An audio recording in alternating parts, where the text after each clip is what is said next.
আচ্ছা ভাব, বিএনপি কি কাউকে সুরক্ষা দেওয়ার কথা বলা মানায়? আর বিএনপি কি কাউকে সুরক্ষা দিতে পারে? দিছে কখনো? এইসব ক্ষমতা কি বিএনপির আছে না ছিল?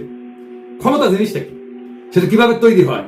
বিএনপির যদি কাউকে সুরক্ষা দেওয়ার হিম্মত থাকতো তাহলে জিয়া তো নিহত হয় না, ইলিয়াস আলী গুম হয় না, সালাউদ্দিন চৌধুরী ফাঁসিতে যায় না, তারেক রহমান নির্বাসনে যায় না, বালুর ট্রাক ফেলা তার খালেদা জিয়াকে আটকাই দিতে পারে না। বিএনপি কি দেশকে আওয়ামী লীগের ফাঁসিবাদের হাত থেকে রক্ষা করতে পারছে? পারে না।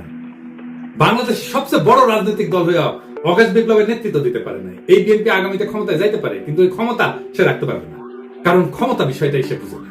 দেখেন, বিএনপির জন্ম হইতো না 1975-এর 15ই আগস্ট না ঘটে। সেই আগস্ট বিপ্লবীদের রক্ষা করছে বিএনপি করে। মুজিব হত্যা মামলার বিচারে অভিযুক্ত সবাইকে জজ গোলাম রসুল ফায়ারিং স্কোয়াডে গুলি করে মারা মৃত্যুদণ্ডের রায় প্রদান করছিল। যদিও দেশে প্রচলিত সিআরপিসিতে মৃত্যুদণ্ড দণ্ডিতদের ফায়ারিং স্কোয়াডে গুলি করে মারার কোনো বিধানই নেই। সংসদে এই অপকর্মের বিরুদ্ধে সেদিন 120টা আসন নিয়েও বিএনপি কোনো বিরোধিতা না করে মুখে কুলু পাইটা চুপ করে বসেছিল।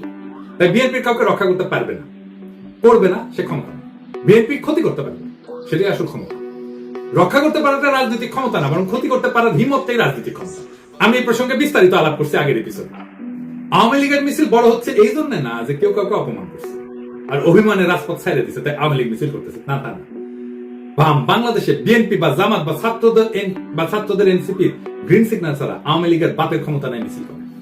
আওয়ামী লীগ বিএনপির আশকারা পাইয়া মিছিল করতেছে না, শুধু বিএনপি আওয়ামী লীগের মিছিল করে দিচ্ছে। হ্যাঁ বাপ, বেশ। এইভাবে তারা আওয়ামী লীগকে বাঁচাই রেখে জনগণকে ভয় দেখাইতেছে। বিএনপি ক্ষমতায় আসার আগে দলটার নেতা কর্মী এবং তাদের আত্মীয় স্বজনরা আওয়ামী লীগের রাজনৈতিক স্বার্থ রক্ষার জন্য কতটা মরিয়া হয়ে উঠছে, এই খবর পড়লেই সেটা বুঝতে পারবে।